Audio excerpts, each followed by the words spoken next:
Hello and welcome to the Doctor in Yellow YouTube channel. My name is Kiraj and I have yet to meet many in the community, so this is very likely either your first time here or one of your first times here. But again, my name is Kiraj. I am a tarot reader behind the Doctor in Yellow, but besides that, I also am a member of the spiritual community who's really just looking to connect with other members of the spiritual community, and tarot is my primary method of doing that because it is the method of divination that resonates with me the most. But I just wanted to come on today really quick to talk about something that's been weighing on me, not in a bad way, but just something I've been giving a lot of thought to that impacts me, that I feel others in the community might be able to relate to. And that's the idea of past versions of ourselves. And when I say that, I'm not talking about past lives, even though that's another conversation that we can have for a different video. But for this, I'm referring specifically to seasons in our life. So maybe the teenage version of ourselves, the young adult, the one who's exploring adulthood in their 30s or 40s or beyond. And having these different eras in our lives that all served a purpose in bringing us to where we are today. And the core concept that I've been giving a lot of attention to is what I catch myself doing a lot of times, which I think is not helpful, which is wishing that past versions of myself were the way I am today. So kind of in a way, imposing the standards I live to today onto past iterations of myself. And I feel like that's not a healthy way of thinking about our life journey because it isn't honoring all of those past versions of ourselves that got us to where we are today. Sometimes we might lament the fact that the lessons we know now aren't the lessons we've always known, or that the person we are now isn't the person we've always been. And what that might look like in conversation when you're speaking to yourself or others might be, oh, I wish I would have known that 10 years ago, or I wish I would have started this 20 years ago, or I wish I hadn't done that, or whatever it may be. And granted, having regrets in life is perfectly normal. There's nothing wrong with that. And I feel that applies to most people. But I feel like it can sometimes cross over into the territory of not appreciating our past selves and all of the work we did in the past to bring us to where we are today. So that's what I am referring to when I speak about past versions of ourselves or past selves. And I wanted to explore that concept specifically in looking at the Death and Judgment cards in the tarot. And the deck that I chose to do that is the Dark Fantasy Tarot by J. Edward Neill. This is a deck that I got directly from him in his Etsy shop some time back. I believe he still sells it in his Etsy shop, and if so, I will link that below, but I believe you can get it from a few other retailers. But this is a tarot deck made completely of J. Edward Neill's watercolor art. And as the name implies, it does have a darker theme, but I feel like this deck kind of captures or encapsulates what I am looking to discuss in a way that some other decks in my collection don't quite capture, and I'll explain that in just a bit. So let me take this deck out really quick and show you. And I have the Death and Judgment cards here because those are the two that I want to focus on for this video. But I will be taking a look at other cards in the deck as well. So you can see right away the style that this deck is in. It's darker. It has a very ethereal mood to it. Something that I think is great for shadow work, which I think this topic can be an extension of. But when I look at Death and the Judgment card, I think of specifically transitions and moving through seasons of life, leaving behind things that benefited us at a certain time, but we might be seeking something else moving forward that is more in line with our current goals. So having the strength to put that down and move on to something else. And Judgment being a card that for me deals a lot with a past reflection, looking back on events of the past or a journey and kind of taking stock of that journey and the lessons learned therein to see how those lessons can be practically applied. And so for me, together, the Death and Judgment cards are perfect for taking a look at past selves and what we learned in those times of our life. So what I'm going to do now is share a few pictures. I'm going to put them somewhere on the screen here of the way that I used to represent myself aesthetically and how that was a representation of what brought me peace at that time. So you can see that there's darker imagery, there's a lot of black, there is an interest in the macabre, and many of those things are still there in me. But at that time, I chose to express myself that way because that is what brought me peace. I found peace in the macabre. I found peace in the darker aspects of life. And that has since changed.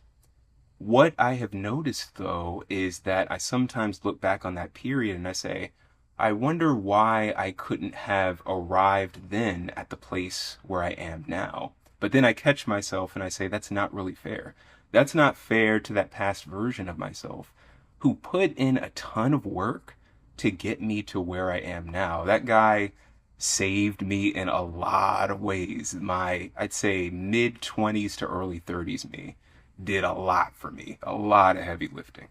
And so I dishonor that version of me by wishing that I could impose my current way of being onto him, if that makes sense. And I feel like when we're doing that to ourselves, we really have to stop and think about, yes, it's good to make changes that are more in line with our goals currently and be willing to venture forth in light of those changes. But at the same time, it's necessary to take inventory of our journey, see what we've learned, but also recognize that those versions of ourselves don't go away. They don't need to change. They don't need to be different just because we're different now. They need to be honored because they got us where we are. That's not to say that those versions didn't make mistakes and were perfect, but it is important to acknowledge that they're a part of our journey here and our life story. And that's what the Judgment card represents to me. Specifically, as it relates to the imagery on these cards, I love how this Death card has kind of cleared area around a sapling to make room for new growth. And to me, that captures the concept of death in this context really, really well. I look at that sapling and I say, yes, there's something new growing. There are other things having been cleared away, and that carves a path and leaves room for things that will benefit me at this season or at this stage in my life. And then the Judgment card kind of being ascendant in the sense that you can then get an aerial view of your life and what you've done to better understand the lessons that you've learned. So I love the way that these two cards represent this concept. However, I do want to take a look at more cards in the deck. And the reason why I think this particular deck does a great job of making room for this type of work is because, and these cards are not in order, by the way, you'll see that a lot of the cards are very portrait-like. They're portraying a person or a single image that you can focus your attention on. And a lot of times those images are presented in kind of a silhouette style, as you may see here shortly. And I think that is great for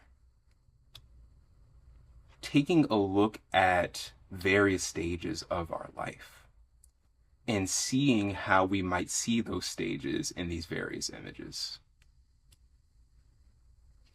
This is, I think, maybe an unconventional way of looking at the tarot because this does not necessarily take into account the meaning of the card only. You're also looking at meaning beyond the images itself or the standard card meanings themselves to examine the images more closely and see where you can see yourself in them. And that's what I like to do with this particular deck, is take a look at each of these portrait-like images, use that in relation to the meaning of the card, and see what I can glean from that combination of meaning making to understand a past version of myself. So for example, in this depiction of the magician, we have the image of someone who is a little bit older, someone who might be searching for meaning in an area that doesn't seem very conducive to meaning making. And I think about this in relation to the meaning of the magician card, and I say, what past version of myself does this speak to? Where I had all of the tools necessary to carve the path that would bring me success or bring me to a place where I felt more fulfilled, but perhaps I didn't know exactly how to utilize those tools, or I didn't know exactly how to make forward movement because of circumstances or because of my environment or because of other things that clouded my vision. So I give thought to that. I try to find a past version of myself that I feel like this speaks to and make it a habit to honor that version of myself. And that can look any number of ways. That can be a personal ritual that you do, that can just be simple meditation and reflection on that period of time in your life, but something that you think this speaks to. And it may not necessarily be every card. This is just an example. And it doesn't even have to be this deck. It can be any deck that you feel you can see past versions of yourself in, and develop an exercise where you use the image on the card together with the meaning to see if it speaks to anything in your memory or during your journey. And for me, this deck achieves that. So I highly recommend this as a tarot practice if this is something that speaks to you. And it's even something that can be incorporated into shadow work if shadow work is something that you feel comfortable engaging with. It's not something that can be easy to do at all points in time in life because it can be very intense, very heavy, bring back certain memories that can be unsavory sometimes. But when you feel like you're in a place mentally to be able to handle it, it can be very, very fulfilling.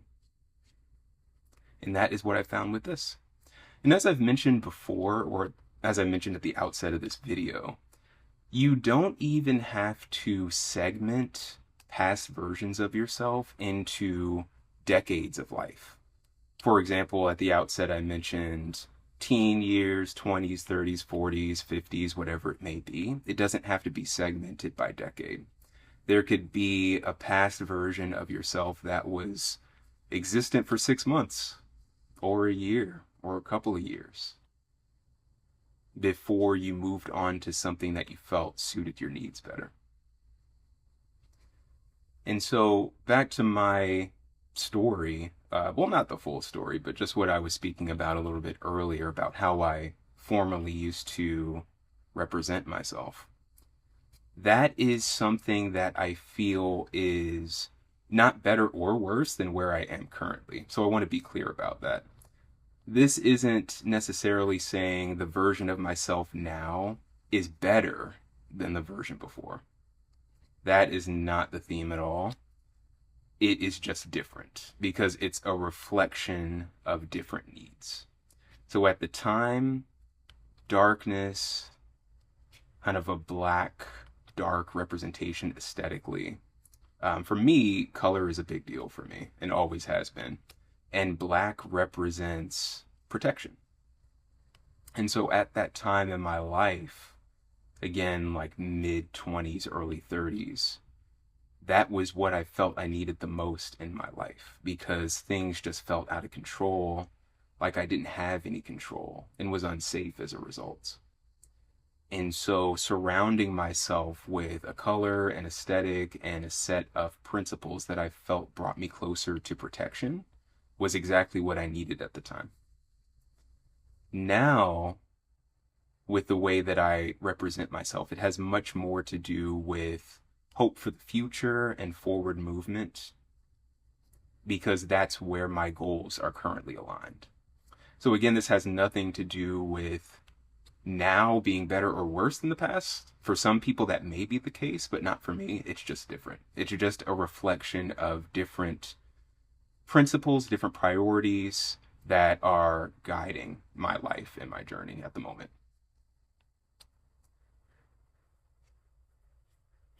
I love this deck. It's just excellent.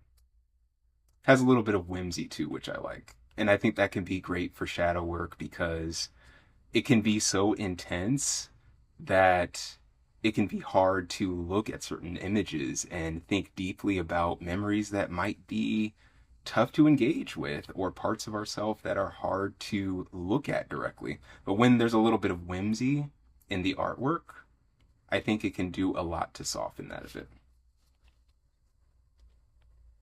So that's all I wanted to share. Hopefully this didn't take too much of your time. I know I can sometimes be on the long-winded end of the spectrum, but again, thinking about death, thinking about judgment, honoring our past selves, and taking the time to explore the ways in which our past selves brought us to where we are, even if they made mistakes. So until next time, I will see you, and thank you for your time.